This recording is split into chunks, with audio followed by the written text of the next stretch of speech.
Eu sempre tive muito interesse sobre a parte analógica no cinema, desde fotografia até a filmagem, até a captação de som por outros aparelhos, e sempre foi algo que me chamou muita atenção, esse antigo jeito de fazer cinema, né? E a película é algo que, tipo, que eu acho muito bonito, sabe? Só que eu nunca tive contato e eu queria saber, você é a pessoa mais próxima que eu tenho de contato de que alguém já tenha trabalhado. E eu queria saber se você gostou, se valeu a pena, esse tipo de coisa. Alex, você já chegou a trabalhar com película? Não, nunca trabalhei com Não. película. É até um sonho, assim. Eu já entrei na era digital já. Eu comecei há pouco tempo com cinema, por volta de 2015, 2016, e foi através, já entrei no mundo digital. O mundo já digital, até a exibição digital, né? É. Bruno, eu comecei, é, eu comecei em 95 fazendo cinema assim, trabalhando com audiovisual, mas foi com vídeo. Foi lá em Belo Horizonte, com videozinhos caseiros, depois uns cursos assim. Mas aí antes de Belo Horizonte, antes de vir para o Rio, eu tive essa oportunidade de trabalhar com o professor Paulo, que ele já faleceu, lá da PUC, e ele dava umas oficinas, então ele tinha uma câmera em 16 milímetros. Eu fiz a direção de fotografia de um curta-metragem, que é do Elvésio Marins, é meu amigo, agora já fez vários longas, assim, fez uns 3, né? Ele demora a fazer os longas, mas ele acabou de fazer um agora, lindão. Você tem que pensar muito mais, você tem que tomar muito mais cuidado, você tem que ter muito mais planejamento com onde você coloca a câmera, o quanto que você filma. Então tem essas questões de produção que muda, que tem uma logística. Tá. Aí depois eu fui fazer na UF, a gente fazia ainda os trabalhos em película. E nessa época, até o Festival de Brasília, que era legal, tinha um 16 milímetros. Os festivais eram 16 milímetros para estudantes, né? Geralmente eram estudantes que faziam 16 milímetros.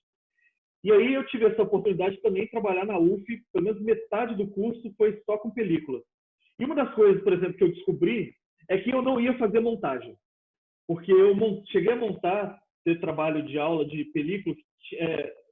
Eu sou, cara, um dos meus traumas de infância foi quando eu tinha uns 9 anos, eu lembro disso, 8, 9 anos, e aí era para montar um barquinho de papel. Eu lembro que era a primeira aula, eu não conhecia ninguém na turma, eu estava lá atrás. Aí eu lembro que eu estava montando um barquinho de papel, as pessoas estavam, na minha cabeça, as pessoas montaram, e eu comecei a chorar baixinho, porque eu não conseguia montar o bendito barquinho de papel, não tinha. E aí eu lembro de um camarada que estava na minha frente, ele virou para trás, aí eu pensei, beleza, vai me gozar, vai espalhar para a turma que eu sou o chorão que não sabe montar barquinho de papel. Aí ele foi, pô, você está com dificuldade? Aí me assustou. Aí ele foi e montou para mim. É uma engraçado que até hoje eu lembro desse nome. Não tem nada a ver, mas eu lembro do cara. O nome do cara, Marco Antônio, só por causa disso. Virou meu melhor amigo por um ano. E eu nunca mais esqueço isso. Esse trauma que teve um afeto. Aliás, se eu puder trazer para cá, é a coisa do afeto, né? De pretas e pretos nesse audiovisual do cinema, com impacto de branquitude. E aí a gente encontrar pessoas afetuosas, que isso diz muito pra gente, isso ajuda muito. Mas a questão da película, na montagem, por exemplo, ela é muito assim. Tem gente que amava, porque tinha um cheiro, você pode tocar. Eu não aguentava, porque sabe, você tinha que pendurar as cenas, né? Você pendurava num varal, e aí você via tinha que cortar, colar com durex, tem uma coladeira. Era um trabalho braçal, que tinha gente que gostava, e eu, terrível com minhas mãos. Era terrível. Então você fica imaginando alguns filmes antigos, né, que eram tudo em película. Você fica imaginando os filmes do Méliès, que tinha até coloria na película. Então esse trabalho da montagem era diferente um pouco do digital, por exemplo. Tem um livro que é bem interessante eu sempre esqueço do nome, é No Piscar de Olhos. É um dos caras mais importantes do cinema, que eu acho. Ele criou o desenho sonoro e ele, a partir do filme do Apocalipse Now, ele montou o Apocalipse Now e fez a edição de som, e ali nasceu o desenho sonoro. Aí ele tem um livro que é muito bom de montagem, que você lê rapidinho, chama Num Piscar de Olhos.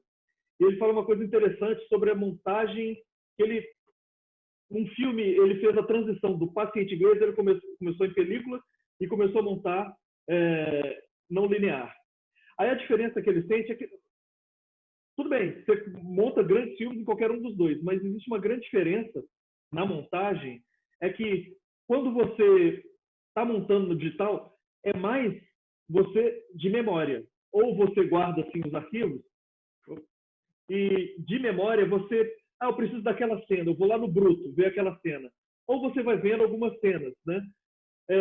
Na montagem em película, tem uma coisa que ele é linear. Então, por ser linear, você pega aquele rolo, o rolo acho que está no rolo A, rolo B, rolo C, é dividido em vários rolinhos. Aí você pega aquele rolo e começa a ver onde que está. Esse negócio de ver aonde que está, você está vendo, e aí você começa a descobrir umas cenas que você não lembrava. Essa é a diferença do linear para ele, que é uma diferença crucial na montagem entre o linear e o não linear. Porque no digital não dá para você ver o que você... você já procura aquilo que você acha que é aquilo. Na Moviola, você vê as imagens passando. Aí você, opa, peraí, o que é isso aqui? Entendeu? Então, para você fazer isso, você tem que ir lá no digital e ter que ver tudo de novo, não ficar voltando. É porque senão você vai ter que ver tudo de novo, mas rever o material bruto.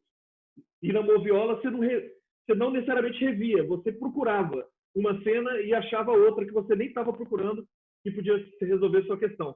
E também na filmagem, a filmagem é muito... tem a questão da surpresa. Nossa, Alex, eu estou tomando seu tempo, perdão. Mas tem a questão da surpresa também de... Fica tranquilo. De filmagem, se vai dar certo ou não. Aí tem aquelas coisas, velou o filme, aí a culpa é de quem? A culpa era de, não sei, do laboratório tal, laboratório. E aí você era importante você fazer testes antes. Você fazia, vai ser com esse sol, vai ser com essa iluminação. Aí você fazia o teste, mandava para o laboratório, aí tá, ok. E era difícil fazer trucagem, né? Fazer efeitos com a película. Estou falando para gente, universitário. Por exemplo, o nosso papel aqui, 16 milímetros, era muito difícil. Sem grandes orçamentos, sem grandes possibilidades de teste. E é o que acontece, por exemplo, com a fotografia digital e a fotografia em película. Fotografia mesmo. Que hoje você tirava 24 poses, aí você tinha que escolher bem as poses. No digital, com o celular, você fotografa até parar. Essa é uma das outras grandes questões, que às vezes o montador também reclama. Eu falo isso muito do montador, porque eu sou montador hoje. Se não fosse o digital, eu não seria montador. Mas aí você tem que tomar muito mais cuidado na produção, na continuidade. Por exemplo, documentário é muito complicado em película, porque como é que você filma um documentário e você quer deixar a pessoa falando? O filme do Alex, por exemplo, se fosse feito em película, Eu Não Nasci para Ser Discreta. Tá aí uma pergunta, Alex. Já vou entrar assim. Não, vou guardar. Vou deixar para depois. Então, são essas nuances que eu vou parar por aqui, que eu já estou falando demais, já peguei muito tempo. Alex, meu camarada, sim, eu queria te fazer, primeiro, uma pergunta assim, do início, basilar. Sim. Como é que você começou, cara? Bom, eu comecei, na verdade, no cinema através de uma câmera digital que eu comprei, porque, na verdade, a minha história é assim, eu sou da educação, fazia teatro, sempre sonhei em fazer cinema, mas nunca pude por questões financeiras e trabalhava, enfim, na época cinema era integral, enfim. Mas eu era um cinéfilo, né? Um cinéfilo que via, época de Festival do Rio, via 5 filmes por dia. E aí, um belo dia, eu comprei uma câmera digital e eu falei assim, cara, vou fazer uma experiência. Eu tinha uma galera que eu conhecia do teatro, eu falei assim, pô, tô com uma ideia na cabeça aqui, de umas histórias de umas amigas minhas que reclamam muito da questão do padrão de beleza.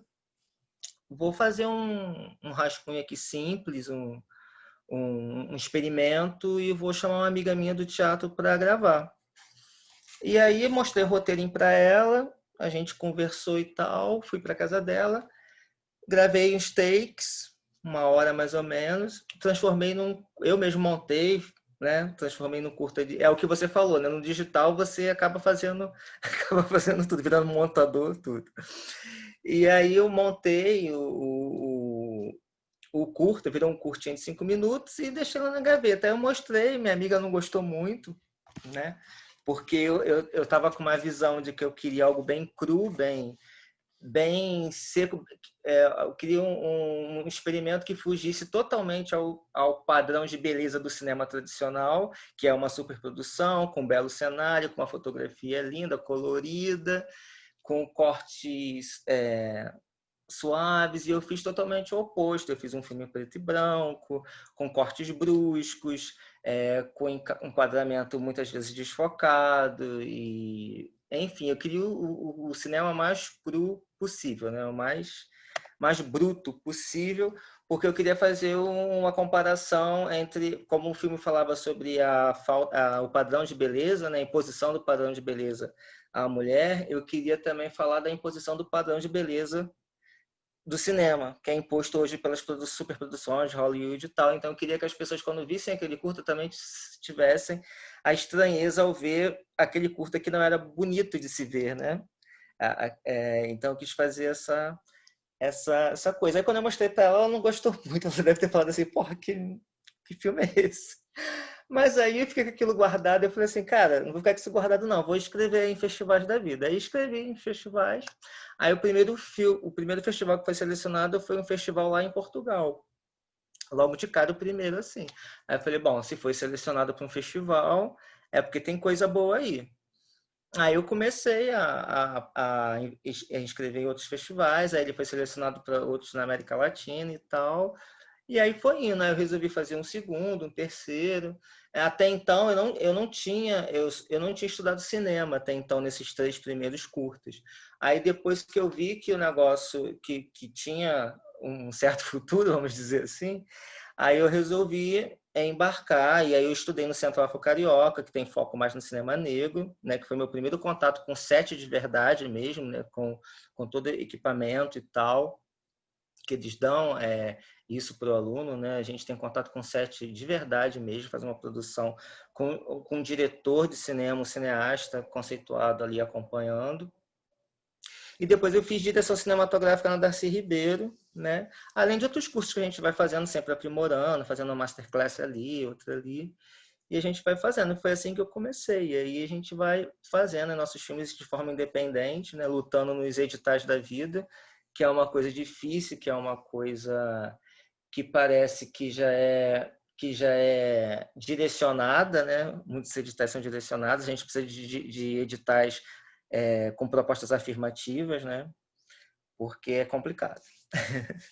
É sempre uma luta, né? Não, é bacana você falar sobre isso. Que me veio até uma outra pergunta.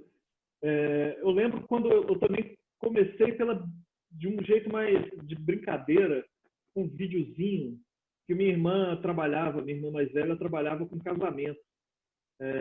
Aí eu vi ela filmando, eu sempre gostei de cinema. Aí eu resolvi, tinha uma câmera velha lá, eu fui e usei a primeira vez essa câmera velha, comecei a experimentar, sem saber nada de cinema, a não ser como você, né? Essa formação pelo ver, pelo olhar. E aí, quais são as minhas referências na época? Não tinha, né, Netflix, claro. O cinema era mais ou menos lá em Belo Horizonte, até que abriu um cinema quando eu tinha mais adolescente, um cinema que passava uns filmes diferentes, né? Filmes franceses, filmes mais... Mas as minhas referências eram basicamente televisão. Quais eram suas referências antes de você estudar cinema? Quais eram suas referências e o que você trouxe? E para esse filme que é o Tormenta, né? Você já trouxe... O Tormenta já não é o Dogma 95 que você trouxe? Exatamente. Antes de estudar cinema, você já estava usando o Dogma 95. Me explica isso. Porque eu era muito viciado em cinema. Então, assim, as minhas referências eram todas brancas até então, porque, assim, era muito difícil, durante a minha adolescência e tal, encontrar um filme negro, um filme africano. Para eu achar um filme africano no Festival do Rio era um sacrifício. Eu lembro que o primeiro filme que eu vi africano foi Tilai, do Idris Ouedraogo. entendeu? Então, assim, quando eu encontrava um filme africano, era uma alegria, era uma raridade, assim, anotava, marcava, tinha um mapa do mundo que eu marcava os países africanos que eu conseguia ver filme, que era de tão raro que era. E aí minhas referências eram todas europeias, então eu era Lars von Trier, Kieslowski, né? David Cronenberg. Então, assim, então assistia muito Kieslowski, principalmente, gostava muito, gosto muito da obra dele. Então, assim, era basicamente uma referência europeia que eu tinha, né? Eu não tinha referência negra e africana nenhuma, assim. E eu sempre gostei mais desses filmes mais cabeça, assim. Nunca tive muita paciência para filmes hollywoodianos, vamos dizer assim. Assisto e tal, mas, assim, a minha vibe mesmo sempre foi voltada para filmes mais cabeça, mais pensantes, vamos dizer assim, mais artísticos. Você nessa época, você também morava em São João do Meriti? Sim, São João de Meriti. E aí eu Que era saía muito daqui. difícil, né? Era muito difícil. Eu saía daqui de manhã para pegar a primeira sessão de 11 horas do Festival do Rio. Caramba, cara, Eu que era luta! maluco, gente. Eu era viciado mesmo em cinema. Aí eu pegava a sessão era infantil de 11 horas no Festival do Rio e aí só saía de lá depois da última sessão de meia-noite, que era a sessão geralmente era a sessão Midnight Movies, uma coisa assim que tinha, que era de filmes de Midnight terror. Movies, adorava os Midnight Movies. Lembra? Sua escola sua primeira escola, então, foi Festival do Rio, que Festival conseguia do te Rio. trazer coisas diferentes da televisão, Globo, etc. Né? Isso, verdade. Eram as minhas referências. E aí quando eu fui fazer o Tormenta, eu lembro que eu gostei muito quando o Lars von Trier e esqueci o nome do outro diretor, é Thomas Vinterberg, eles elaboraram o Dogma 95, porque era um dogma de protesto mesmo, né? De quebrar aquela visão hollywoodiana, né? Do filme mais cru possível. E aí, só que com Tormenta eu quebrei algumas regrinhas, né? Que eu não achei que valeria a pena. Porque no caso ali, no caso do Dogma, eu teria que usar o filme colorido, né?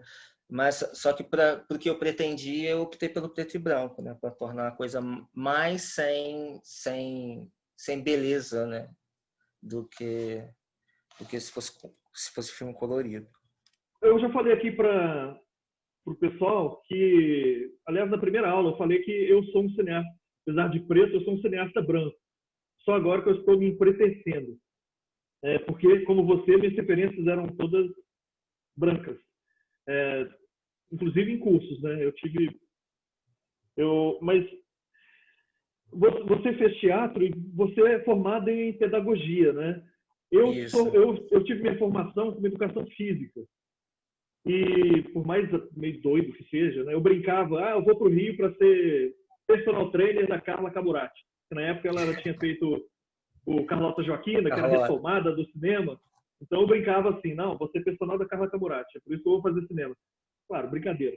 Mas o que eu aprendi e meus filtros, eu dei aula também de educação física em escola pública, eu trago muita coisa para o cinema. Não é à toa que eu também faço filme que tem a leitura do futebol. Mas eu queria saber de você, você fez teatro e você é formado em pedagogia. O que isso te trouxe para o cinema, assim? Cara, quando eu estava no curso de pedagogia, né, eu acabei, para você ver como a arte ela te puxa, né? O meu trabalho de conclusão de curso foi o teatro na educação, uma reflexão crítica do teatro na educação, o teatro contextualista e o teatro essencialista, né? A gente fez esse paralelo para a monografia. E assim, sempre que eu podia nos seminários, nas palestras, enfim, eu inseria o teatro ou o cinema, né, dentro das atividades e tal. E eu acho que, no meu caso, a pedagogia, eu fiz a pedagogia com habilitação em administração, né, a parte de gestão. Então, eu acho que, no caso da pedagogia, além da parte da troca de conhecimento, né, do aprendizado, porque você não só ensina, você também aprende com os alunos e tal. Isso me trouxe uma bagagem grande para o set de filmagem, tanto na parte de gestão quanto na parte de educativa mesmo, de interação, de comunicação e troca de conhecimento, né? Eu acho que isso foi o grande lance da pedagogia que eu consegui trazer para dentro do cinema. E abordar questões da nossa sociedade, né? Questões sociais mesmo, questões que são importantes para a evolução da nossa sociedade, para a arte, né? Mas não de uma forma didática, né? Às vezes a gente precisa ser um pouco didático, mas o cinema ele não necessariamente, ele não tem que ser didático. Eu não acredito que você não tem que ser didático. Você tem que colocar de uma forma sutil, como um entretenimento, mas que as pessoas consigam absorver aquilo e refletir sobre aquele tema. Então, eu acho que a pedagogia também me trouxe isso, né? Levar conhecimento de questões importantes, né? Através da arte. A coisa também da educação física também me trouxe um pouco isso, essa coisa de dar aula, de várias angústias que estão ali, várias vaidades, né? Administrar vaidades, administrar angústias, as suas próprias vaidades e angústias, Sim. inseguranças de um, de outro, né? É bem bacana isso. E o set de filmagem também me lembra um pouco pelo menos o set de filmagem me lembra um pouco uma aula de educação física. A coisa do planejamento é a aula de história, aula, né? Tudo dentro da sala, você, né, planejando lá, reunião com o pessoal. Na hora do set de filmagem é educação física. Que aí sobe tudo, o pessoal fica maluco, vai para lá, vai para cá, aí você está em ação, né? Aí a ação, é uma correria. E aí outros demônios aparecem quando você está ativo, né? Você falou uma coisa também que eu queria retomar, que eu achei bem bacana você falando da... Vou só parar um pouquinho aqui. Uma coisa que eu esqueci de falar para o Bruno, a coisa da película. Perdão, Alec. É Alec Sim. Ou Alec? Alec, tá. Eu peguei a película, mas foi só da película, foi só o analógico, foi só da imagem, porque o áudio chegou, quando eu cheguei já era tudo digitalizado. Não tinha o Nagra, que era magnético, que foi uma certa revolução. Mas eu já peguei tudo no DAT e depois tudo digital mesmo. E aí, pensando nessa coisa técnica, aproveitando esse gancho, você trouxe no Tormenta a questão técnica, que no caso era um limite técnico, que acaba... Não foi por exemplo, vou escolher filmar com Ultra HQ, não foi uma escolha, era o que você tinha. Mas só que aquilo que você tinha acaba virando uma escolha técnica. Eu achei muito bacana você falar sobre, se a discussão era sobre beleza, vamos falar sobre a beleza do que você está vendo. O que você costuma de beleza estética? O que você acha que é estética, né? Eu lembro uma vez que eu, todo animado, fui mostrar para uma sobrinha minha um filme dos alunos, que eu tinha um curso, um ponto de cultura. E o filme tinha passado em alguns festivais, né? O filme desses alunos. Aí eu fui mostrar para ela, aí no final eu falei, e aí, o que você achou? Bom, né? Mas é porque eu não estou acostumado com um filme muito amador, tosco, assim. Aí eu, putz, é tosco só porque foi feito com câmera ruim. Câmera ruim assim, né? E aí é interessante, porque essa coisa da estética, essa coisa do que é... Por exemplo, agora a gente está muito acostumado com Full HD. Se você coloca outra coisa que não seja Full HD, é um complicador. E por aí vai. Aí você coloca um preto e branco, mas que você não fez um tratamento de cor chamando o bambambam do tratamento de cor para colocar aquele preto e branco, tipo, sei lá, o farol. Você não teve testes para, né? Você coloca, então, pensando nisso, essas particularidades técnicas, e você se preocupou, você se preocupa muito nos seus filmes, essas questões técnicas, assim, o que elas podem dizer para além da coisa só técnica? Eu preciso filmar isso, coloca a câmera aqui. Não, o que ela te traz? Outras camadas de intenção? Sim, geralmente eu me preocupo sim com isso, mas assim, o meu foco principal quando eu vou produzir um filme, é claro que a gente tem que ter um mínimo de qualidade técnica, porque senão fica impraticável. Mas assim, o meu foco principal é a ideia, é o que eu vou passar de mensagem, é o que eu quero passagem de mensagem basicamente com um roteiro em si, né? A parte técnica, vamos dizer, como eu usei no Tormenta,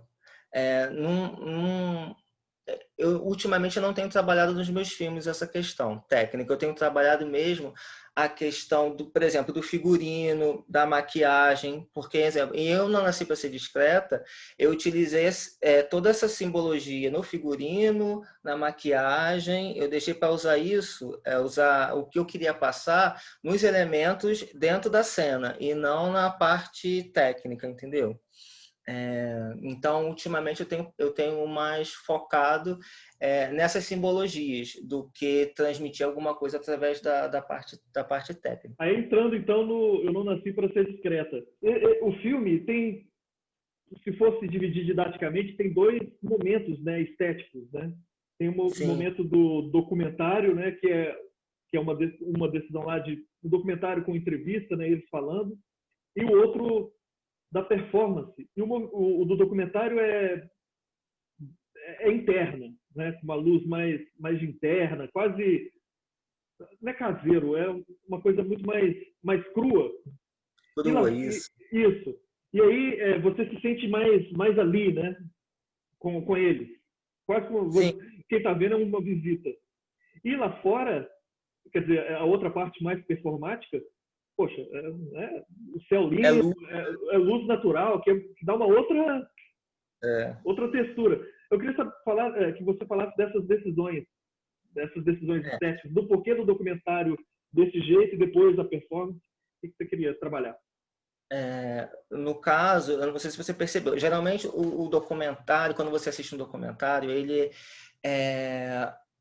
o diretor de fotografia, o diretor, ele opta por pegar vários detalhes, plano detalhe da mão, plano detalhe dos olhos, plano detalhe da orelha, ele coloca cenas, voz sobrepondo outras cenas que não sejam o da pessoa que está narrando, né? Ali, aquele momento em que eu estou filmando aquelas pessoas, aqueles personagens, eu quis colocar eles no centro do foco absoluto. Em nenhum momento eu tiro a câmera do rosto deles. Eu não sei se você percebeu. Eu não boto nenhum plano detalhe sequer, e eles não estão de um lado nem de outro da tela. Eles estão no centro da tela. Eles são o elemento central, o foco é total neles. Eles são o centro de toda a história. Eles têm que ser o protagonista absoluto da tela. Então, por isso eu optei de botar todos eles no centro, close ali, né? Aquela iluminação meio que íntima, né? Que é a luz da própria sala, do próprio ambiente, né? Para trazer aquela proximidade. E a questão da performance é que na verdade aquilo ali é um protesto que eles estão fazendo, né? Porque a frase que rege o filme é que ser feminino não é ser inferior. Então aquilo ali é como eles estivessem protestando. Nós vamos para a rua com trajes femininos e nós não somos inferiores, nós temos orgulho do que nós somos. E é isso, é uma explosão de cores, a luz do sol. Então é meio que um contraste que eu quis fazer ali, né? De expressões. É muito bacana essa transição, assim, que o olhar se acostuma, quando você começa a ver, o seu olhar se acostuma com uma estética que você criou, né? E aí depois, na hora que você toma um baque, te dá uma outra... E eles lá naquela performance, no meio, né, com outras pessoas passando. Então, a parte lá que eu acho... É por performance. A performatividade me causa uma emoção de uma... Às vezes eu imaginando que você já conhece os personagens, né, porque eles já falaram suas vidas, né? E aí depois eles estão lá, e aí eu fico, ele tá com vergonha, mas ele tá assim, caramba, ele tá indo. Você fica assim... Pelo menos eu formei alguns personagens, né? Um personagem já tá... Não, esse aí já começou. Agora o outro ele está começando, de repente, opa, ele foi. Eu acho bem bacana. Tem um aí você... personagem específico que é o personagem que é meu Deus, que é o Richard, que interpreta o personagem, que ele utiliza um triângulo rosa, a maquiagem Sim. dele é um triângulo rosa nazista, né, que era utilizado para identificar os gays, os judeus na época do nazismo, e ele ressignifica aquilo em forma de maquiagem, né? E ele, dos 4 personagens ali gays, ele é o que mais tem problemas em se assumir, em se aceitar, né? Mas mesmo assim ele vai lá à luta, ele está disposto a ir à luta, é o que você falou, você vê que ele está meio ali travado, mas ele mesmo assim ele quer mudar aquilo, quer mudar aquela perspectiva, né? E se você prestar atenção no figurino dele, todas as outras estão de salto, ele está de sapatênis. Eu não tinha notado isso não, olha só, que bacana. O Ele, figurino fala muito, né? ele tá de meião de futebol e sapatênis. Por debaixo do vestido dele tá de meião de futebol. Então, assim, para mostrar ali que tem aquela resistência ainda, né? Então, a gente fala também muito através da maquiagem e do figurino no filme também, né? A gente utilizou muito isso nesse filme, né? Os tribais no rosto do personagem do Jonathan, né, que remete à feminilidade, algumas tribos africanas remetiam à fertilidade, à territorialidade. Então, é uma questão ali dele marcar território, marcar a posição de que ele é feminino, sim, entendeu? A questão dos braços do personagem do Diogo, que são símbolos indígenas, de quando eles pintam daquela forma quando eles vão para a guerra, para a batalha, quando eles vão lutar, eles se pintam com aqueles círculos. Então, aquela maquiagem diz que ele está ali disposto para lutar pelos seus direitos e tal. Então, tem muito dessa questão. A gente focou mais nessa questão do figurino e maquiagem para tentar passar mensagens sem precisar falar muito. Isso é muito bacana. Quando você trabalha, você consegue trabalhar em camadas, né? E em algumas camadas você não precisa... Não, essa aqui não precisa ser tão didática, tão explícita. Ela vai conversando com quem tiver que conversar e depois, né, as coisas... você sente, mesmo quando você não entende, você sente as Sim. camadas. Você sente uma profundidade, né? Mais profundidade quando você coloca essas camadas, mesmo que você não alcance de uma certa maneira. Sim. E é interessante nesse filme que aí ele trabalha, porque a gente está aqui, né, cinema preto, né, cinema negro contemporâneo, e você traz uma questão que é da interseccionalidade, né? Não é só da raça, né, mas né, da questão LGBT, e aí as coisas começam a se... Né, a coisa que já era complexa, que já não era simples, já começa a complexificar, né? E o complexificar é muito bom para o cinema, mas tem armadilhas também éticas. A gente sempre, né, começa... Ih, caramba, o que eu... É sempre mais complicador, mas se aprende muito, mas você pode... um preto gay. Pô, é diferente do pretão aqui que é hétero, né? Nessa sociedade que mata gay. E aí, né? Aí você já começa outra, né? Outro recorte. E aí vai se somando. E aí queria que você me falasse disso, dessa escolha corajosa, que é bonita, e que traz também muitas tensões boas que são boas para o cinema, né? Mas me fala isso dessa escolha. Eu vou falar um pouco sobre isso sim, porque a gente já pode começar a partir da questão do feminino, né? E do feminino no cinema negro, né? Porque se você pegar a questão de gênero, se você pegar o estudo do GEMA, da UERJ, que eles fazem um estudo bem bacana, que na direção, deixa eu ver se eu tenho aqui, acho que eu tenho até aqui, direção, cor e identidade de gênero, 84% da direção de filmes de gênero masculino da cor branca. 13% dos diretores são do gênero feminino da cor branca. 2% dos diretores são do gênero masculino negros. E nenhuma mulher negra é diretora num período de 10 anos de cinema, né? Então, para além do feminino, né?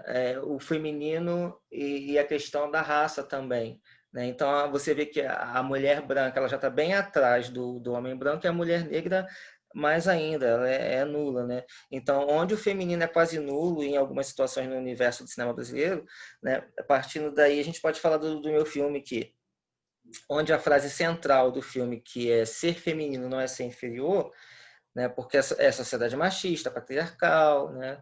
Ela se envolve, ela se assemelha, que envolve tudo que se assemelha, ou seja, feminino, é colocado como inferior, né? Então a homofobia ela é fruto do machismo, né? E no filme a gente mostra, pelo relato dos gays, que eles são diminuídos por serem femininos, né? Tanto pelos héteros, né? Quanto pelos gays dito heteronormativos, porque isso é um assunto real, né? É um assunto que precisa ser discutido, né? Nesse filme especificamente, né? Eles são jovens gays, né? Que são representações étnicas que sofrem ou já sofreram também por isso, né? Então é fácil você ouvir alguém dizer que nunca viu um indígena gay. Ah, eu nunca vi um oriental gay, um indígena gay. E quando é negro, é pior, porque eles dizem assim, negro tem que ser másculo, o ativo da relação, vamos dizer assim, né? O negro não pode ser gay, não há essa possibilidade para o negro. É uma afronta, porque eles hipersexualizam o corpo negro, entendeu? Então, a gente usou esses discursos onde a gente misturou as histórias reais vividas pelos próprios atores, porque ali eles usam nomes fictícios, então são histórias reais vividas pelos próprios atores, mas também eles contam histórias narradas, contadas por outras pessoas, entendeu? Então ali a gente faz um mix, né? Na verdade é um docudrama, né? Na verdade, né? Porque não deixa de são todas histórias reais, né? Mas há essa junção das histórias reais dos próprios atores com histórias de que eles ouviram, né? Mas a gente E também, como eu já te disse, a gente usou a maquiagem, o figurino para compor toda essa questão. E o personagem negro, você pode ver que o personagem do Jonathan, ele fala que além de sofrer preconceito por ser gay, ele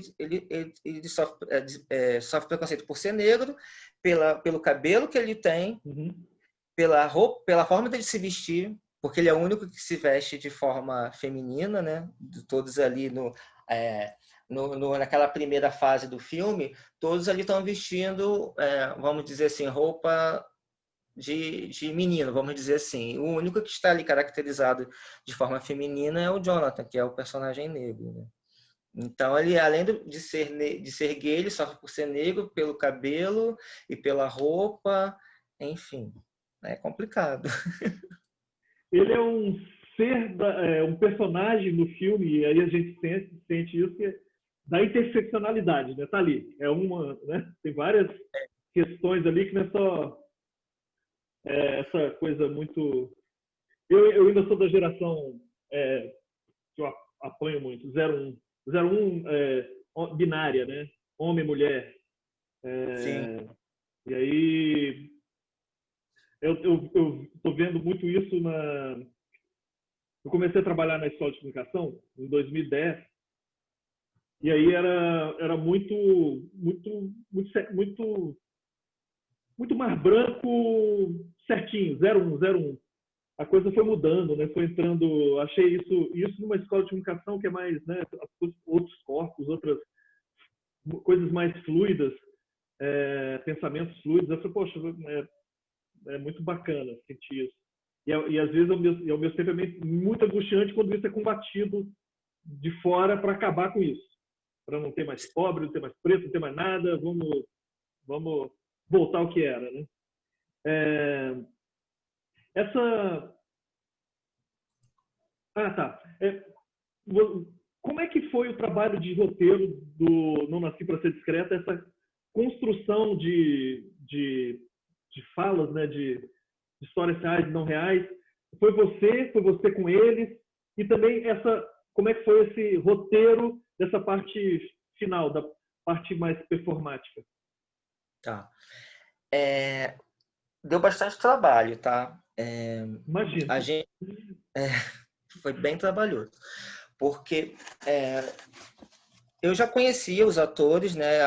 Eu já tinha trabalhado no teatro com alguns deles. O Jonathan já havia feito outros curtas comigo, né? Já conheci eles enquanto pessoa também, né? Então, quando eu escrevi a base dos personagens, né? O perfil dos personagens, eu já escrevi já adequando mais ou menos a personalidade de cada um, né? Mais ou menos a personalidade de cada um do que eu imaginava. Então, eu criei os personagens com nomes fictícios, mas baseado mais ou menos no jeito de cada um, na personalidade de cada um. E aí fui ali desenhando aquilo. E depois eu sentei com cada um deles, mostrei a proposta do personagem, e eles todos se identificaram automaticamente, obviamente. E aí a gente começou a ter uma conversa aprofundada sobre a vida, sobre o que eles passaram de preconceito, de discriminação enquanto gays na sociedade, por serem da forma como eles são. Então, houve uma conversa ali com cada um deles separadamente, e aí eu fui fazendo minhas anotações, né? E as histórias que eu achava mais interessante, né? A gente separava e tal, ia passando a peneira ali. E depois dessas histórias já separadas, eu tive que colocar numa ordem cronológica,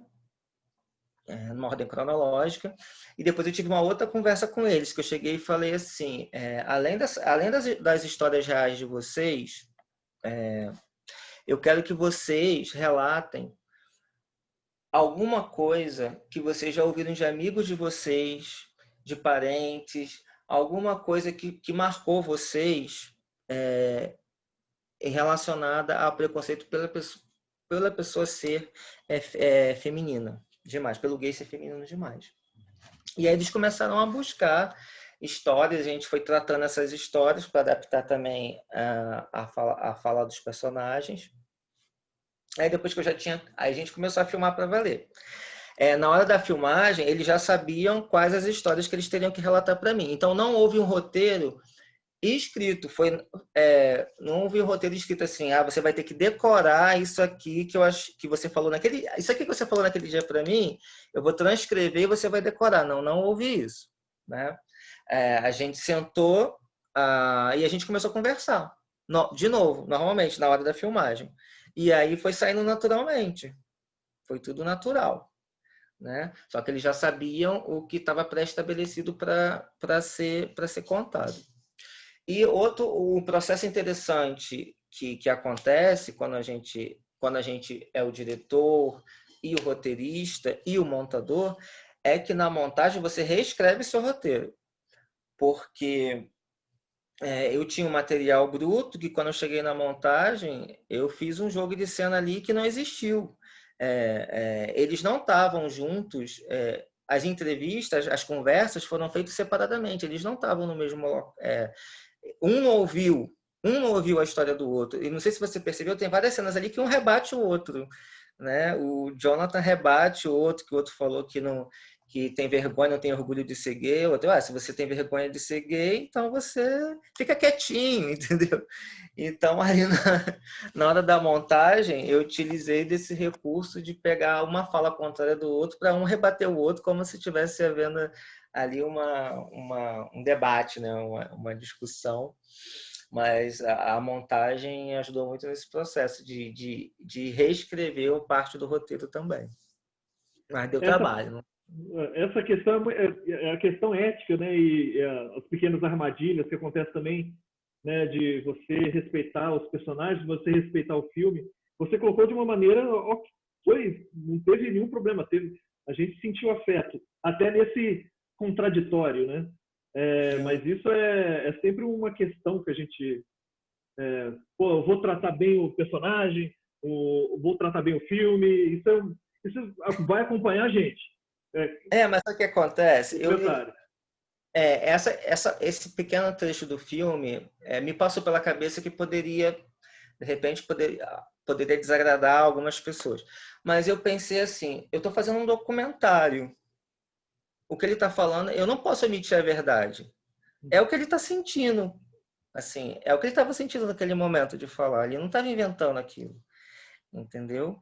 Então, assim, eu não posso omitir isso. Só que você tem que saber como você vai contar aquilo. Né? Você tem que saber como você vai tratar. Você tem que ter um pouco de sensibilidade e bom senso para não agredir as pessoas que pensam daquela forma, que estão agindo daquela forma, ou enfim. Né? Então, eu tive esse cuidado ali. Tanto que quando a gente estreou no Odeon, com o filme no Encontro de Cinema Negro, o filme foi mega aplaudido e tal. E nessa parte, as pessoas ficaram assim ficaram meio com dó do personagem, né? Quando ele fala que não ficaram com raiva dele, sabe? Foi uma coisa bacana. E quando outro teve a resposta que eu acertei, eu não sacaneei. Não sacanearam ele, não xingaram, mas tipo, compreenderam, porque foi tão sincero que ele passou ali. E assim, ele estava disposto a mudar, né? Tanto que depois ele foi para as ruas lá com os outros e ele estava disposto a se entender e se aceitar, enfim. Então, a resposta do público foi maravilhosa naquele dia, gente. Eu fiquei muito feliz. Eu ia fazer uma outra pergunta, mas vou pegar essa que você falou aí também. Eu não sei se os alunos, né, perceberam, e aí quando a gente vê o filme, essa parte da entrevista, parece que não, você chegou lá na hora, com a câmera, e aí, fez as perguntas, o que é muito legal, né? A gente achar que é isso. Mas vou perguntar para vocês, alunos, não precisa me responder, mas se quiser falar alguma coisa, por favor, falem. É legal quando vocês falam. Mas é muito interessante quando vem o Alec e fala, aquilo que você achou que era só colocar a câmera e filmar, teve todo um trabalho de preparação, com a preparação do elenco, de roteiro, para depois chegar na filmagem com aquilo ali saindo daquele jeito, né? Isso é muito, muito bacana. Eu queria que os alunos percebessem essas possibilidades. Porque tem a possibilidade de você chegar lá e, o que vier, vier. Vou gravar 2 horas, não sei o quê, mas esse é um outro jeito, né, que você achou bem interessante de fazer. E é bacana isso, agora que a gente não está podendo ir para os festivais, né? E os seus filmes estão nos festivais, inclusive o Por Trás das Tintas, os alunos viram no Mostra do Filme Livre, que é um festival. Mas você já conseguiu... Você falou que foi no Mostra aqui no Odeon. Aqui que eu falo é porque eu estou no Rio também, tá, gente? Você já foi em outros... Você conseguiu já ir em festivais de cinema acompanhando o seu filme? E o que é ir aos festivais? Porque eu estou te fazendo essa pergunta também porque a sua primeira escola foi o Festival do Rio. Foi festival. Festival é uma coisa diferente de você assistir só um filme em casa. Quer dizer, já é muito diferente de assistir um filme em casa sozinho. E é diferente de você ir ao cinema, vou ali pegar a sessão. É um festival. Festival, de vez em quando tem alguém falando, algum ator, o ator do filme. Aí tem aquelas pessoas que estão assistindo pro festival, então cria um outro ambiente. E aí, como é que é a sua escola, e de repente você é um dos professores, né? Você é o cara que está lá apresentando o filme. E aí, como é que é isso? Você acha que te enriquece de trocas? Me fala um pouco. Eu acho incrível essa experiência de você poder acompanhar seu filme nos festivais. Sempre que eu posso, eu vou.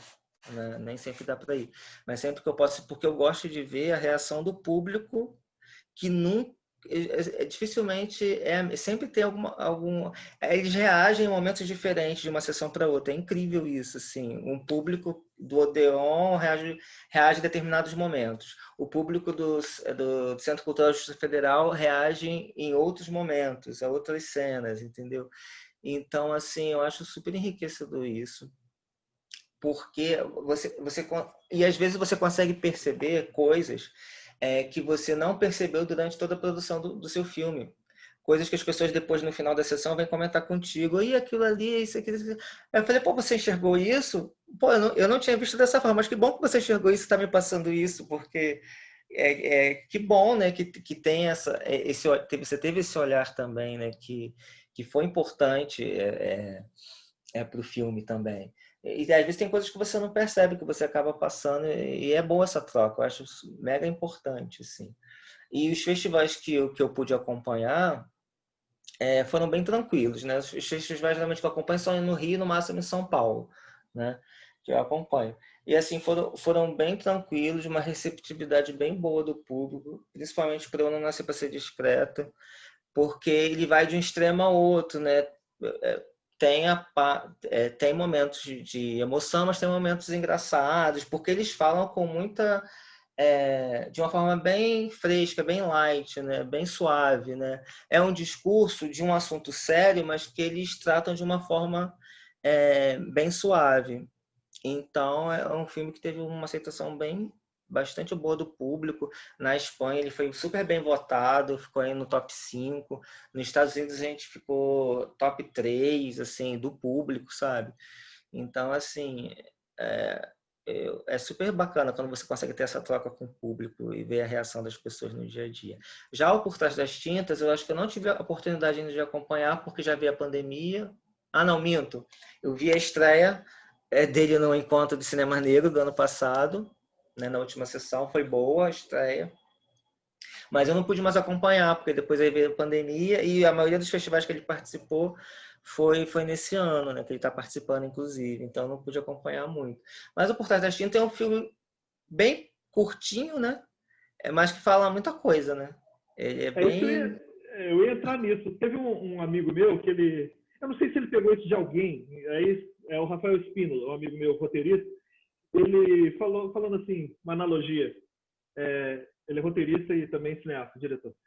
Falou, não, porque longa-metragem ou série, se for fazer analogia com luta de boxe, aí eu já gostei, né? Trouxe esporte, educação física, né?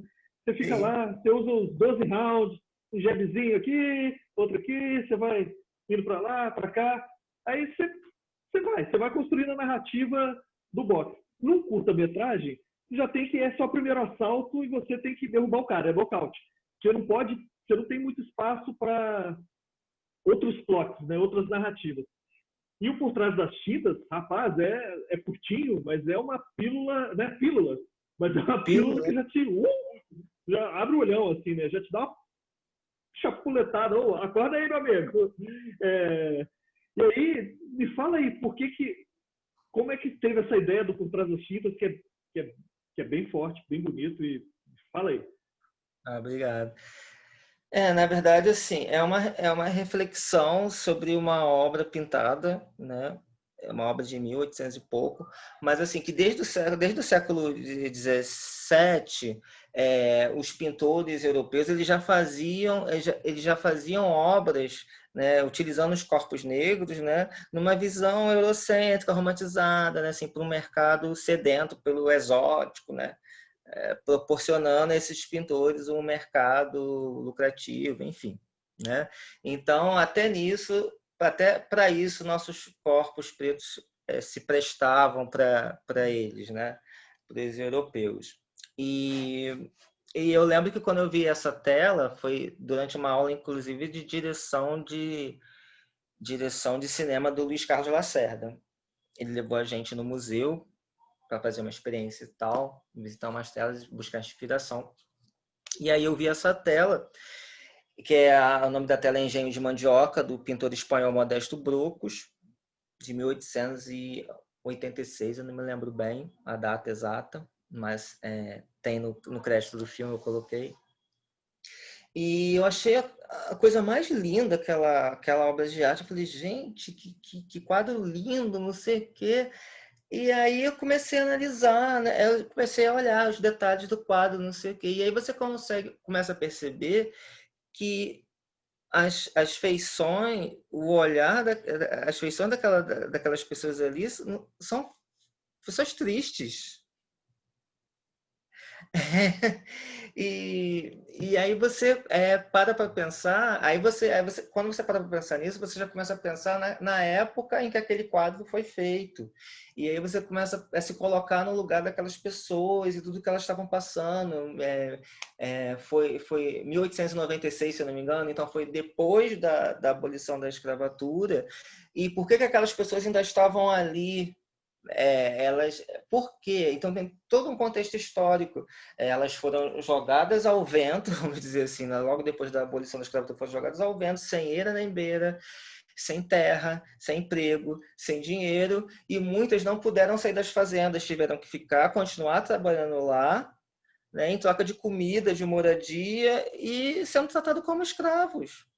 Né? Então, eles não estavam lá porque queriam, era um trabalho forçado, de uma forma ou de outra, um trabalho forçado. E aí você começa a se pôr naquele lugar, daquele período, daquele momento, e é uma coisa muito dolorosa, né? É uma coisa muito triste. E aí eu busquei a imagem mais distante do quadro, que é a moça que está lá, a mulher que está lá no fundo do quadro, socando no tacho lá de mandioca. E eu falei assim, o que está passando na cabeça dela nesse momento? Né? O que ela teria para me dizer nesse momento, para essas pessoas que estão achando esse quadro lindo, esse quadro maravilhoso? Né? Vamos desvendar esse quadro, vamos desvendar o que está por trás dessas tintas aí, através da visão dela, dessa pessoa que está vivendo aquele momento ali, que está sendo retratada ali naquela hora ali de sofrimento, enquanto um está se divertindo, está fazendo o que ele mais gosta na vida, enquanto o homem branco, europeu, né, de classe abastada, está ali se divertindo, fazendo sua obra de arte para lucrar ainda com aquilo, ela está ali no momento de sofrimento. Então, a partir dali eu começo ela começa, né? A personagem começa a narrar uma visão daquela cena dali, daquela cena da pintura, daquele quadro, daquelas pessoas que estão ali ao redor dela. E aí ela acaba, em apenas alguns minutos, a gente acaba revelando o sofrimento que existe por trás da beleza daquele quadro, né? A origem social de uma daquelas mulheres, né? Porque ainda hoje existe gente desinformada, porque eu ainda ouço, por incrível que pareça, gente se referir a nós como descendente de escravos, como se escravo fosse sinônimo de negro. É um absurdo, mas ainda ouço. Então, assim, como se a nossa ancestralidade não tivesse sempre... como se a nossa ancestralidade tivesse sempre esse papel de servidão, entendeu? E não tivesse um histórico social em seus países de origem, ou seja, é um apagamento total das nossas origens, né? Como se não existisse. Então aquela mulher no fundo da pintura, né? Ela não é só mais uma escrava, ela era uma rainha, né? Ela tinha o seu passado, né? Assim como outras ali eram artesãs, mestres, guerreiros, escultores, pintores e outros conhecimentos do nosso povo, né? E muita coisa dos nossos ancestrais, que os brancos sabem, passaram a saber em relação à agricultura e outras coisas, foram através dos negros, dos africanos que ensinaram. Então, assim, é meio que para cair esse mito, né? Quebrar esse mito de que a gente não tem origem, a gente não tem uma história social, uma vida social antes da escravidão, né? Acho que Nossa, isso. isso é muito forte, isso é muito ligado realmente à coisa da... Eu sempre, sou descendente de escravo, sempre é martelado, né, na cabeça. E aí, vira e mexe, ainda fica na descendente de escravo. Peraí, né? Aí a questão da ancestralidade que é vital a gente estar sempre falando e sempre sentindo a ancestralidade.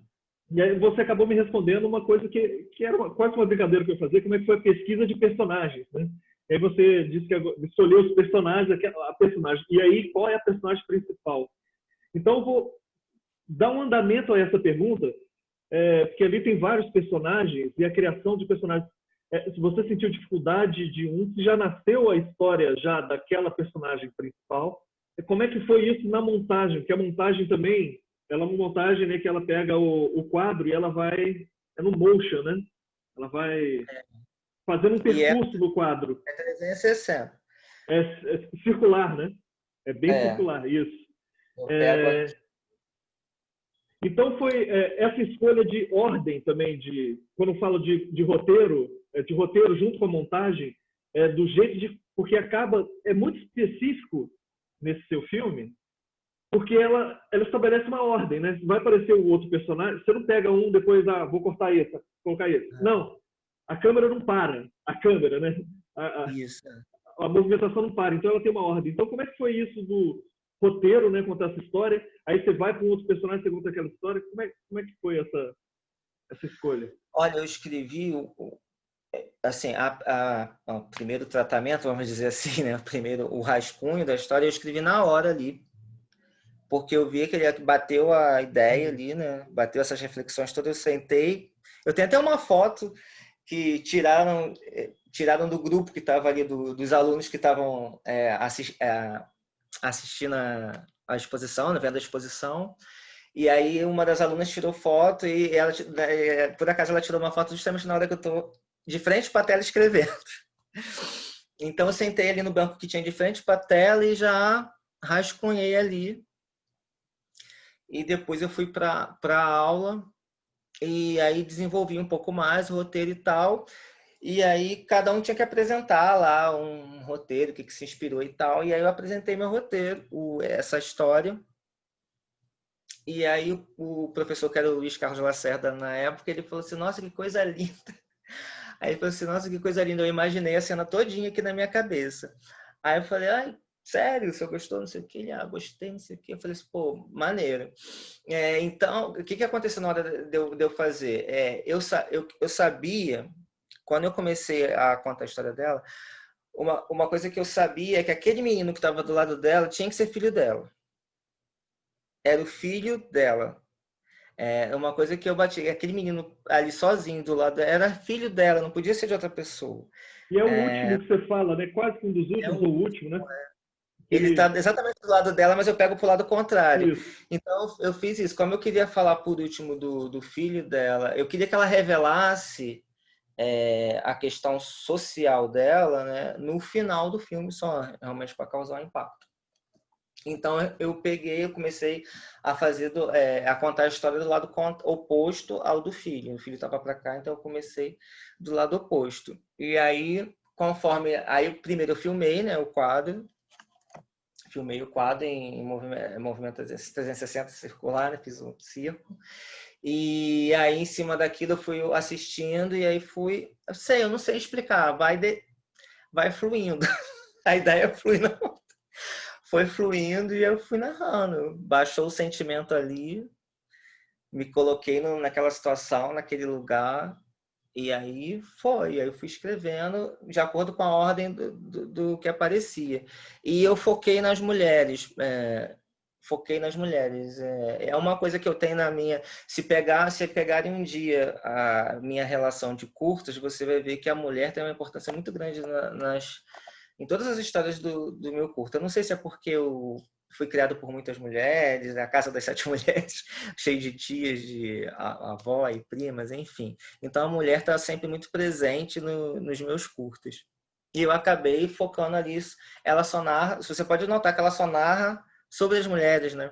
Eu meio que...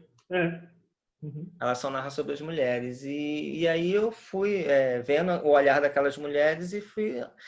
na verdade, eu só narrei o que eu vi, né? Eu falo sobre o olhar daquelas mulheres, depois tem outra com a criança no colo que ela está com um leve sorriso. Então, na verdade, eu narrei o que eu senti e o que eu vi ali, né?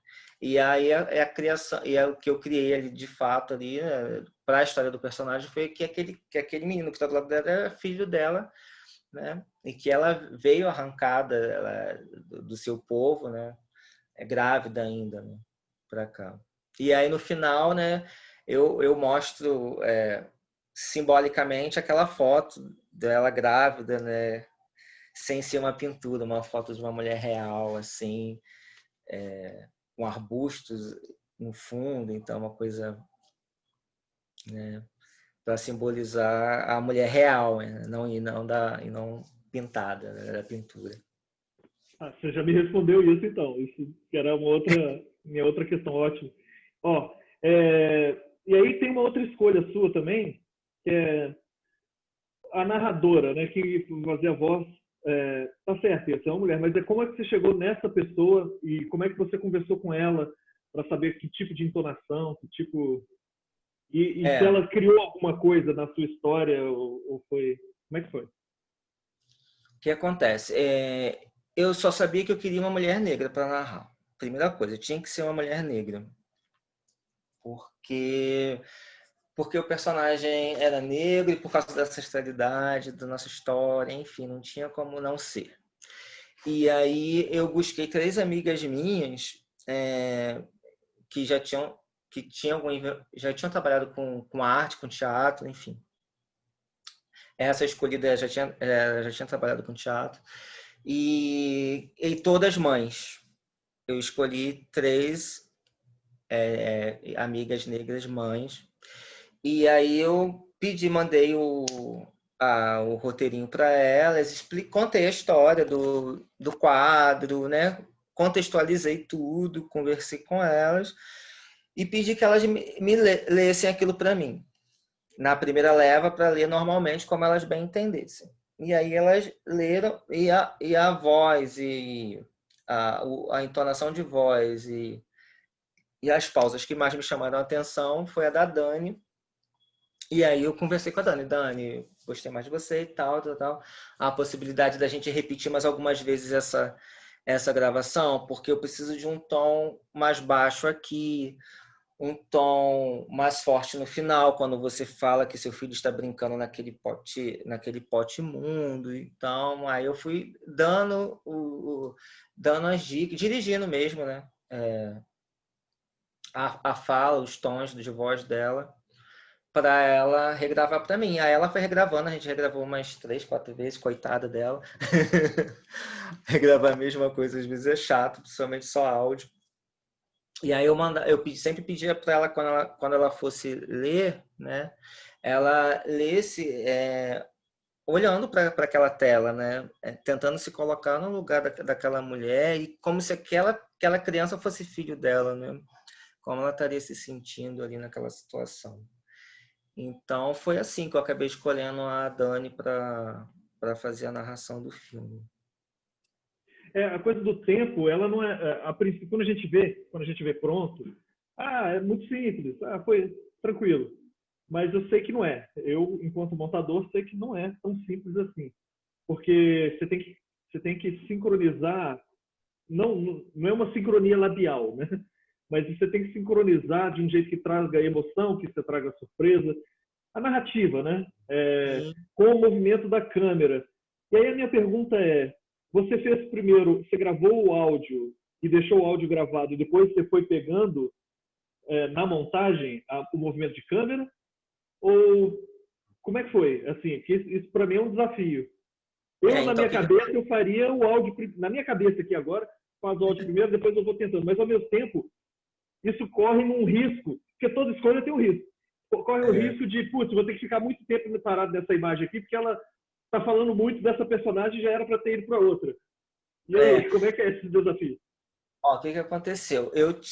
Primeiro eu filmei, foi o quadro que eu filmei sem voz nenhuma, não tinha voz, só tinha um roteiro, só tinha o rascunho, porque, assim, quando eu escrevi a história, quando eu sentei para escrever o rascunho ali, eu já escrevi na ordem que eu imaginei que eu iria filmar, certo? Ok. Então, depois que eu escrevi, eu filmei ali, vagarosamente, né, com todo o cuidado do mundo.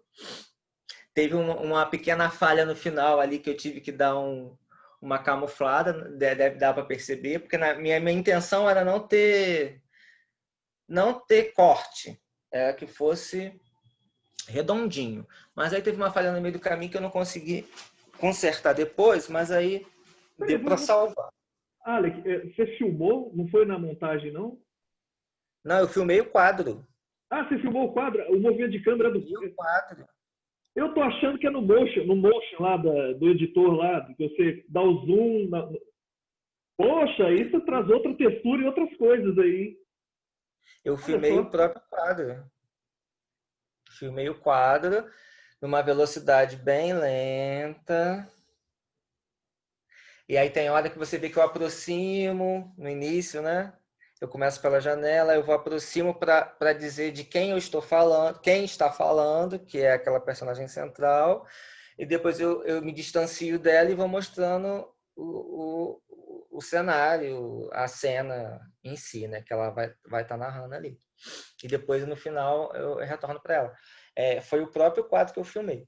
Então, depois, eu já tinha o quadro filmado numa velocidade lenta, e aí eu pedi para ela ler o roteiro, ela gravou umas 3, 4 vezes, que ela teve que regravar, até ficar no tom que eu queria e nas pausas que eu precisava. Porém, quando eu peguei o áudio todo e joguei para a ilha de edição, óbvio que não encaixou de imediato, certo? Não é assim também. Aí eu tive que fazer os ajustes, mas aí o que eu fiz? Eu fiz os ajustes nas pausas. Eu percebi que se eu botasse o áudio da forma como ela leu, mesmo com as pausas que eu pedi, se eu botasse ali e fosse ajustar o meu filme, a minha cena, para o áudio dela, o filme ia ficar corrido demais e talvez não ia ter aquele como se diz, aquele conforto de você conseguir entrar, porque o filme já é muito curto. Então eu tinha que dar um time assim para a pessoa ir absorvendo aquilo, né? Porque o filme já era curto. Então o que eu fiz? Eu falei assim, eu não vou encurtar o filme, eu vou fazer o contrário. Eu vou botar um pequeno slow no filme para ele ficar um pouco mais denso, mais lento, e vou inserir pausas maiores entre um trecho e outro de fala dela. Porque aí ela fala uma coisa, eu vou passando lentamente, dá tempo de você apreciar um pouco onde se situa aquela cena, onde ela está, e aí eu vou passando, ela fala, dá mais uma pausa e tal. E aí vai, entendeu? Aí eu fiz sei lá quantas versões desse filme. Eu tenho várias versões. Até sair a que você assistiu, né? Que é a definitiva. Essa que você assistiu no Mostra do Filme Livre é a definitiva, mas tem outras versões. A que está no Festival de Los Angeles, que foi selecionada no Festival de Los Angeles, é a versão de 1 minuto. É uma versão sucinta. Aí eu retirei créditos, enfim. Eu fiz um malabarismo lá para poder caber dentro de 1 minuto, né? E a gente ficar dentro das regras do festival. Porque, na verdade, o que acontece? O filme já é muito curto, então você tem que ter muito cuidado na hora de fazer as pausas entre uma fala e outra por causa das cenas.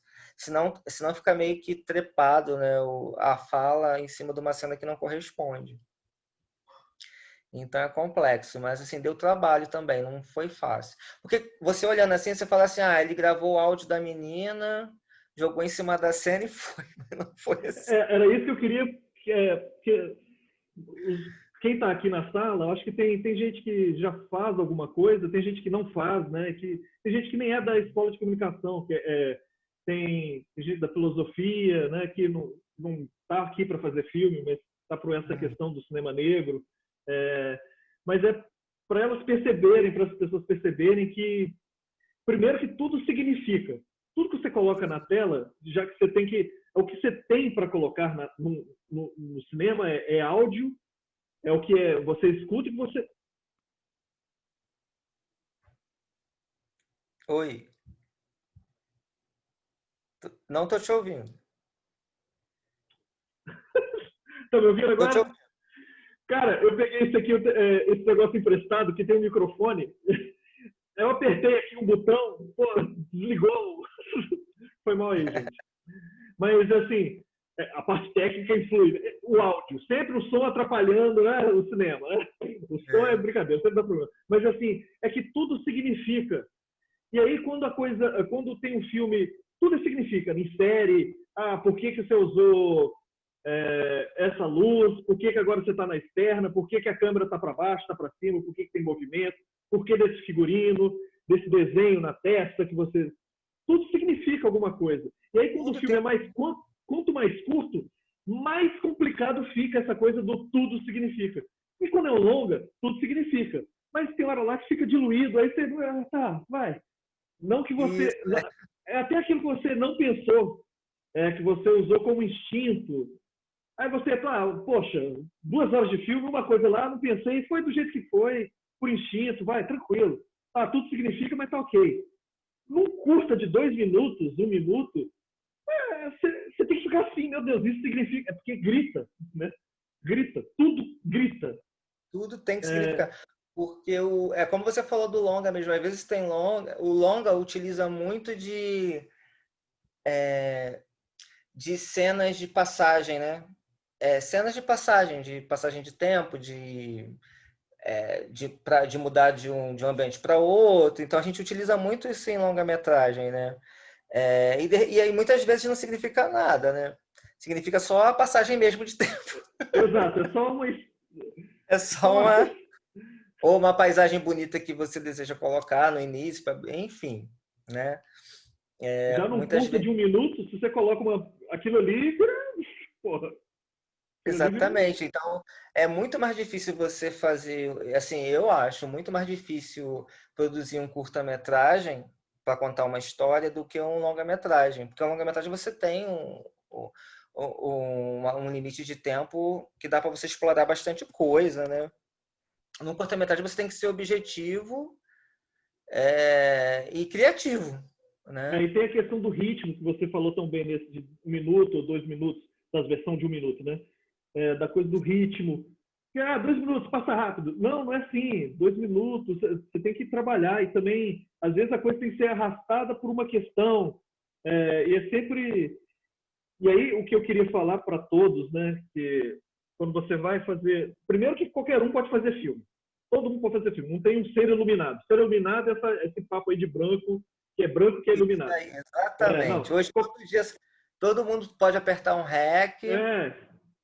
E aí, ter essa noção de que é legal você pensar nos significados, e muita coisa vai sair por instinto. E aí, ao final, uma outra pessoa passou no festival, você mostrou para um amigo, vai te falar uma coisa que você não tinha pensado, né? São outras camadas. E é sempre bom você trabalhar com camadas, mas também perceber que aquilo que você quer passar vai dar trabalho, vai dar um trabalho, assim, olha o trabalhão que você está falando, que as pessoas não estavam percebendo, nem eu percebi algumas coisas. E o que é bacana também é que cada filme é um filme, né? Vai te pedir uma coisa, um desafio. Apesar de ser audiovisual, vai te pedir um desafio novo às vezes. Sim. E esse jogo assim do que você vai conseguir com o que você não vai conseguir. Eu queria isso, só que eu não consegui isso por N motivos, Isso acontece orçamentário, muito. etc. Né? Acontece muito. É uma angústia, né, fazer cinema. É uma angústia boa, mas criar qualquer coisa. É uma angústia não no sentido pejorativo. Angústia no sentido criativo. Vou ter que tirar isso. É um trabalho de Nem desapego, às sempre. vezes. Posso te dizer que assim, a maioria dos curtas que eu fiz não saiu exatamente como eu previa e como eu desejava. Porque sempre vai acontecer alguma coisa que vai embarrear, que vai prejudicar, que vai atrapalhar, que você não vai conseguir. E aí você tem que ser criativo e dar teu jeito. Entendeu? O Luiz Carlos Lacerda falava sempre isso nas aulas, que ele falava assim, o bom diretor, o bom cineasta, ele tem que ser criativo na hora de resolver o problema. Você está com tudo planejado ali, mas na hora H, você tem tantas horas alugadas lá para gravar com aquela câmera. Só que na hora H deu chabu, não vai poder ser gravado daquele jeito porque aconteceu determinada coisa. Você só tem aquela hora, você vai ter que entregar o equipamento. Você tem que dar seu jeito. Entendeu? E aí é a hora que entra a criatividade. E é isso, cara. É produzindo mesmo. Acho que as pessoas têm que produzir, não tem que ficar com medo, entendeu? De produzir, de filmar. Tem que testar, tem que experimentar. Porque eu fico pensando, se eu tivesse escondido aquele meu curto, aquele primeiro curta que eu fiz, porque a minha amiga achou que era estranho, né? eu não estaria com filme em tudo quanto é lugar. Esse ano foram 10 obras, né? Porque tem videoarte também, enfim. 10 entre curtas e videoarte, 10 em cartaz, só esse ano, entendeu? Em festivais aí. Pô, é muita coisa, cara. É muita coisa. Então, assim, gente, produzam, experimentem. Vão experimentando, vão filmando, vão produzindo. No, Sonhou? Idealiza de uma forma assim, isso aqui é muito difícil, pô, vamos tentar transformar essa minha ideia aqui em alguma coisa prática que eu possa filmar no quintal da minha casa, ou na minha rua, ou enfim. é bacana você ter essa possibilidade, qualquer um, de expressar, né, audiovisualmente. Eu acho que seria um direito nosso, já que a gente vive audiovisualmente. Aqui, a gente está aqui, né? Sim. Todo mundo vive audiovisualmente, bem dizer. Uma coisa que a gente já está indo mais para os finalmente da aula, mas uma coisa que eu queria falar também que eu estava até me esquecendo, do Por Trás das Tintas, é que tem um filme, No Intenso Agora, do João Moreira Salles. E aí ele chegou a falar, assim, que ele trabalha muito com material de arquivo no Intenso Agora. E o seu filme explicita isso. É que o material de arquivo é quase que uma frase dele assim: muitas vezes a gente não sabe o que a gente filma. Não no sentido, assim, às vezes eu penso nisso, não, eu quero filmar isso aqui. Mas muitas vezes a gente não sabe o significado histórico daquilo. Daqui a 20 anos, aquela filmagem está contando não só aquilo que você quis, mas também está contando um pouco do que era 20 anos atrás, né? Que é você 20 anos atrás. E aí, no filme dele, No Intenso Agora, ele pega material de arquivo, e ele trabalha material de arquivo, e ele fica assim: quem pensou essa imagem? Quem é essa pessoa filmada? E aí por que essa pessoa está filmando essa pessoa? Por que ele está alegre? Por que as pessoas estão felizes?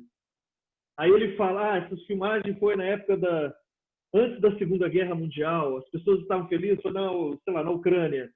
E aí ele contextualiza. Então, o material de arquivo que está ali parado no tempo, ele vive através do seu olhar de hoje, contando aquela história. Aquele material de arquivo, ele fala com você, né? E aí você pega, o seu filme é isso, né? Você pega um quadro e conta uma história de ficção que também diz muito do que não é, do que foi real, né? Isso, eu queria pontuar isso do seu filme. Entrando nos finalmente, eu não posso deixar de falar também das estratégias. Cinema preto. A gente fala cinema negro contemporâneo e como fazer cinema, como você se colocar no cinema. E eu senti que você tem algumas estratégias de estar fazendo filme. Você tem Jonathan, Jonathan o nome do que ele te acompanha? Isso, é como se fosse um parceiro criativo, né?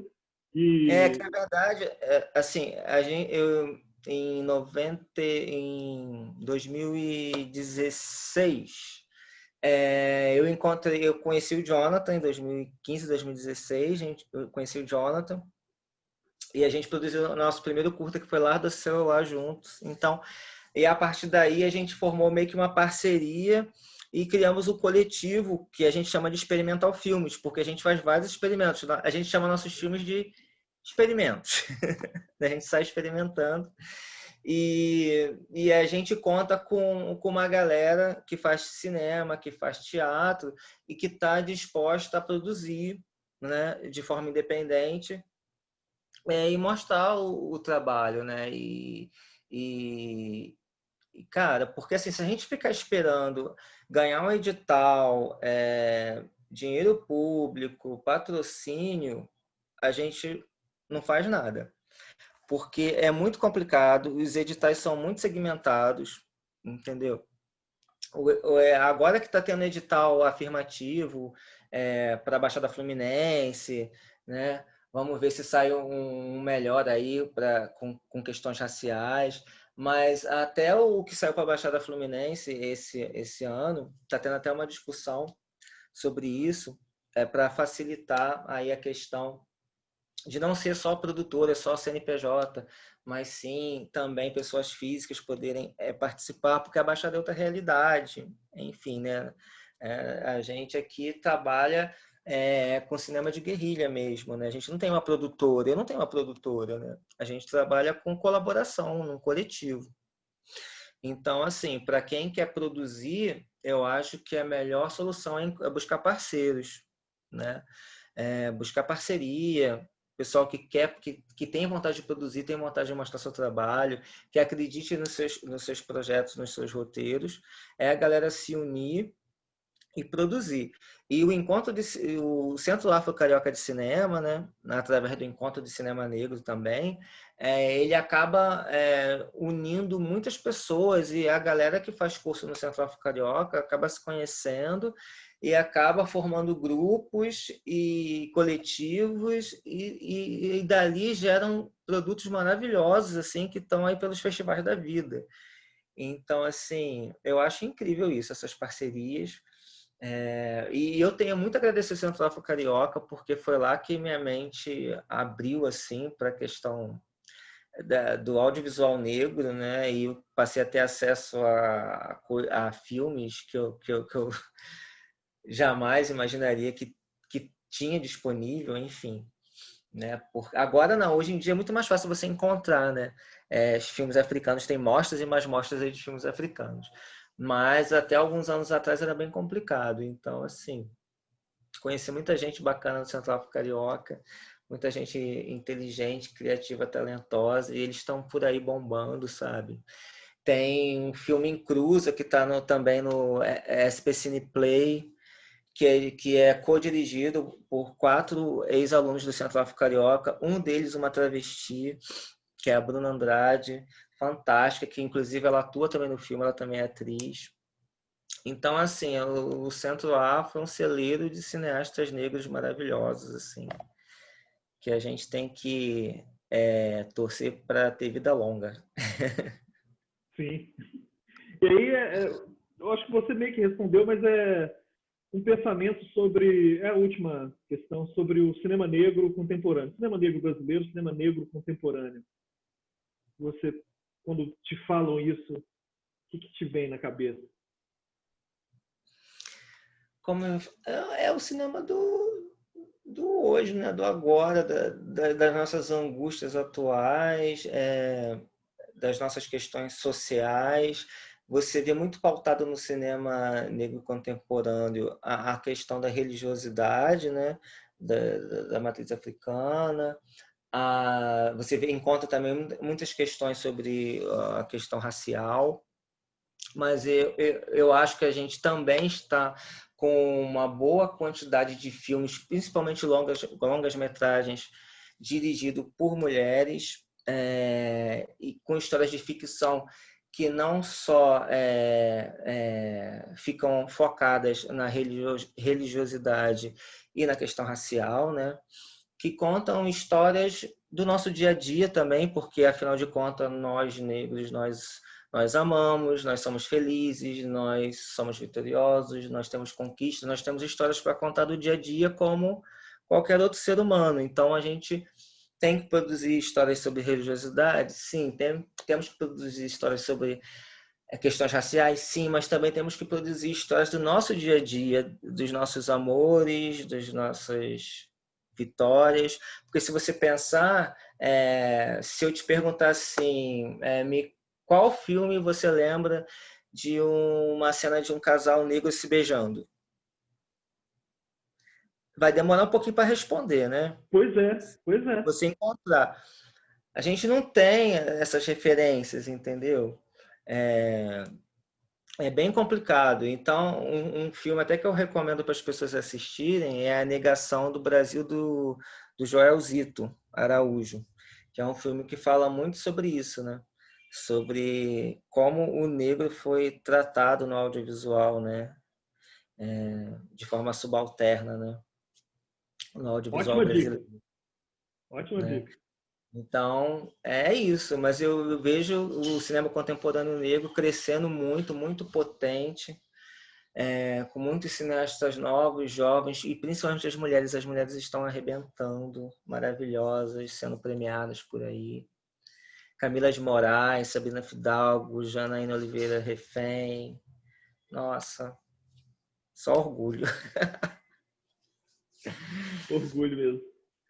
Meu caro, chegamos ao fim. Queria te agradecer muito a sua participação, generosidade, para vir aqui falar com a gente. E eu estou me despedindo agora. Eu sou como o anfitrião, eu vou ser o último a sair. Dou por encerrado a aula. Vou parar de gravar agora.